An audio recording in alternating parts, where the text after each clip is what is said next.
We need to get subscribed and get this unity stronger and beat YouTube at their own game. Okay, that's what this is about. Like I say, go to the remix button, hit the remix button.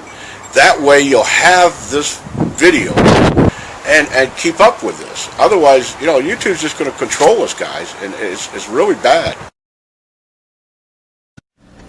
Sellafield, England.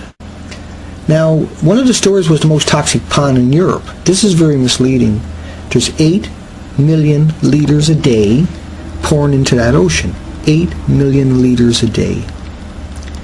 And what that does is it gets out into the currents and it travels and radiates everything. It's so toxic that they have to shoot seagulls if they land there because they become radioactive. It's so toxic that the wind blowing over it becomes contaminated. It's so toxic because you can never ever stop this. You can never turn this off. It's going to take approximately 20 years at 80 transport trucks a day to clean that site up. Now I want you to keep into consideration the word ocean and water through all of this video. 8 million litres a day going into the ocean. You want to burn down your home if you don't recycle your tin cans. The Italian mafia has been using the sea as a convenient location to dump over 40 ships that were loaded with toxic and radioactive waste into the Mediterranean waters since 1994. This is where all the tourists are hanging out. Think about the fishing industry, how popular that is in Italy, and how the people are being poisoned by the isotopes that are leaking out of these drums that will rust out in a matter of a couple of years. You won't see the environmentalists going after a mob in Italy for sinking 40 ships in the Mediterranean. You see, what they sure as hell want to stick you in a mental institution and drug you up if you don't recycle your cardboard. These creatures are not just constrained to Italy.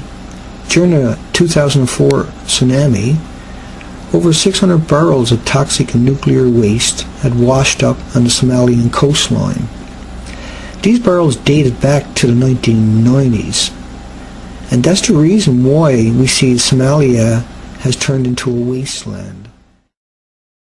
We'll hear an environmentalist calling out the Italian mafia when 600 barrels of nuclear waste washed up on the Somalian coastline. Oh no, but they want to murder you, they want to kill you if you don't recycle your pop bottles.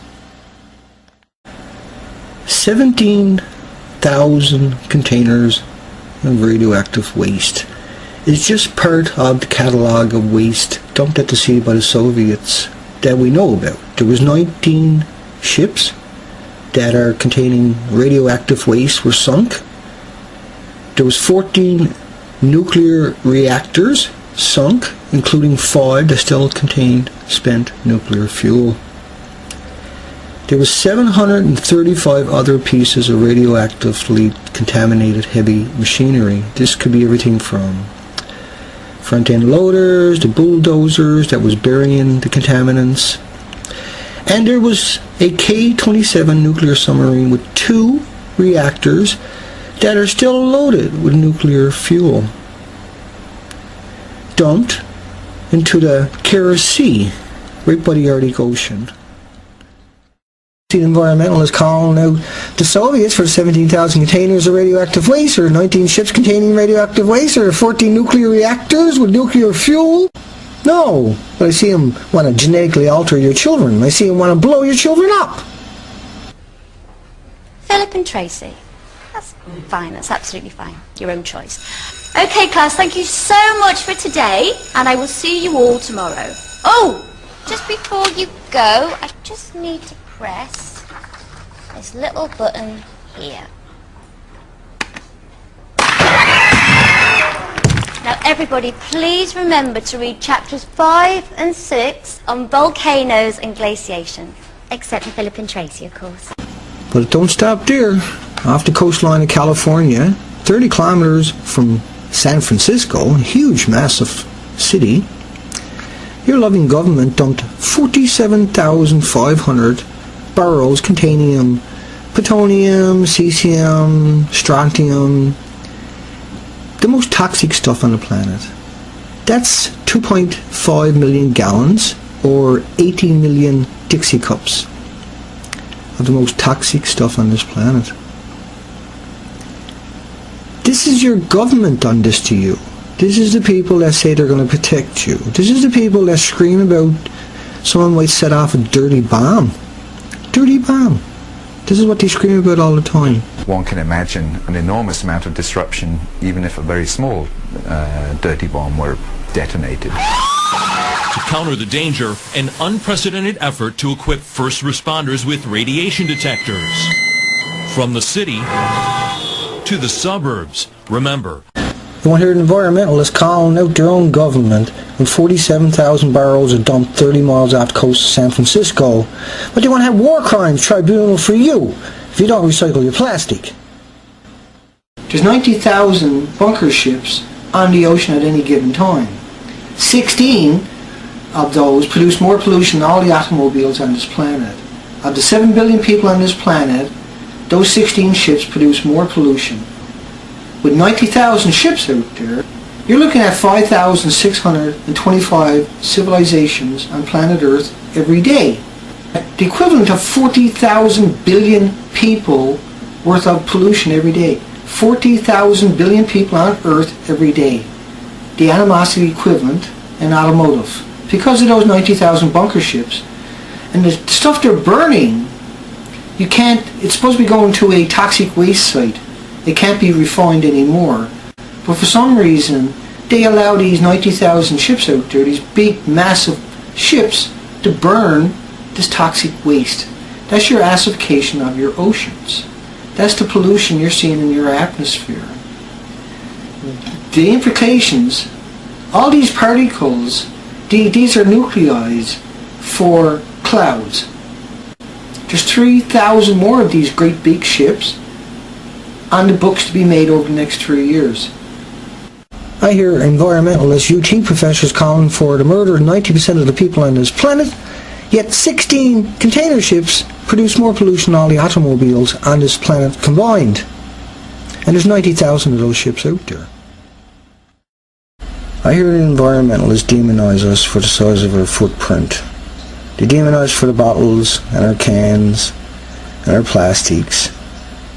But they don't go after the 65,000 chemicals that are unregulated, that don't have no environmental or human impact studies on it, that's causing all of these issues. That's the tragedy. And that law basically grandfathered onto the market all the chemicals that were already on the market as of 1981, which means 65,000 chemicals have never, ever been assessed for their toxicity or their effect on the environment or human health. I see the same people that are crying for all the insects and the animals all over the planet calling for your death, and then also calling for diplomatic immunity. You don't see them calling for justice in what happened in Vietnam. They chemtrailed that sky with Agent Orange for 9 years. They killed every insect, every animal, every plant on that goddamn continent. By U.S. forces to destroy the jungle hideouts of enemy communist forces. The springs went on for 9 years. American soldiers came home suffering the effects of Agent Orange. And then there is Japan. Built on a perpetual earthquake fault line, it was only a matter of time before the big one. When it finally came, the nuclear alarmist's worst nightmares become surreal. With a massive destruction unlike anything witnessed by a living human, a tsunami flows over Fukushima's prefecture, bringing with it a misery that will outlast any human that can survive it. Over 20,000 have died, the most traumatic death imaginable. News breaks shortly after Fukushima Daiichi's nuclear power plant has reported a power out and failure of backup generators. These are the life-sustaining reactor cooling pumps. 3 nuclear reactors are out of control, and without cooling, soon the word comes of explosion or radioactive emergency. The world gets its first picture of explosions, and then Japan throws everything it has at it. Helicopters are put into action to dose the area with water in a desperate attempt to cool the estimated 600,000 of the most dangerous volatile nuclear waste rods on Earth. Explosions have flung them for miles. These rods were kept above the reactors in pools of heavy water, 30 feet deep, to cool and contain them, but a hydrogen explosion has removed those safeguards in a moment. 4,277 tons of nuclear waste on that site, the equivalent of 200,000 Nagasaki bombs. And reactor 3 has 6% of MOX fuel in it. That is 2 million times more dangerous than nuclear rods. And it's not just Fukushima's 1,000-mile, what I call an iceberg. It's all these toxins from all these sites and all these oceans and all these rivers that are coming out and they're irradiating all the marine life on the floor. They're irradiating the kelp. It's irradiating all the birds all along that coastline. They're eating stuff that's irradiated from this huge, massive plume. Think of it as an iceberg that's 1,000 miles rubbing along the coastline, radiating all the fish and radiating the salmon and the tuna and the herring and the mackerel and the squid. And think of these big plumes on the planet just like an iceberg. Think of it as 1,000 miles of ice coming along your coastline and radiating your sea lions and your seals and your dolphins and your whales and your air and your coastline itself. And it's all done by just a handful of people, not the entire planet. This was done by a handful of people, but we're demonizing every human on this planet rather than going after the real issue. And it's going to keep happening until we actually point fingers. Think of each one of these bullets as dirty bombs. Every one of these things are dirty bombs. Your loved ones are going over to foreign countries and whacking that country with dirty bombs. Millions and millions and millions of dirty bombs. And they're coming home and having deformed kids because they were so close to those dirty bombs.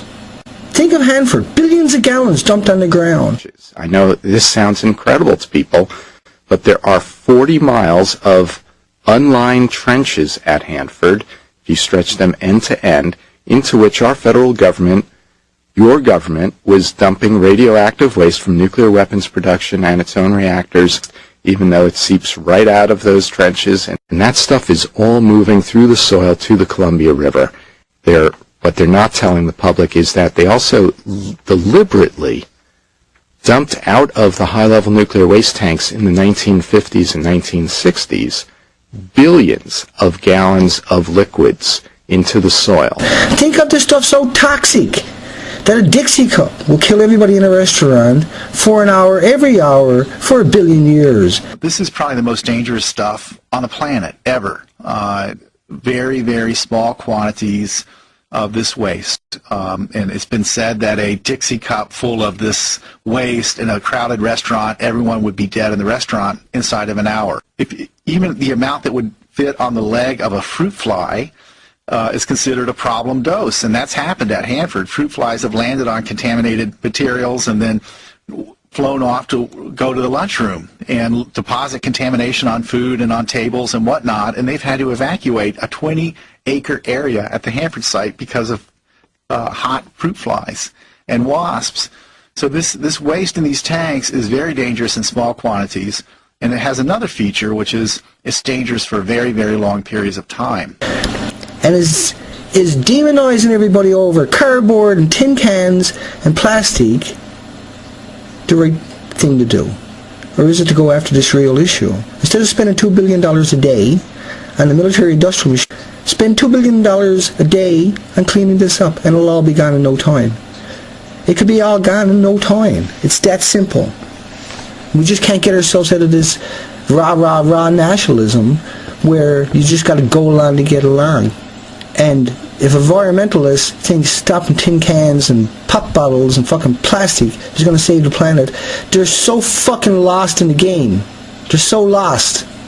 We haven't got a hope in hell. We have to have this message out there somehow. Somebody has to do this.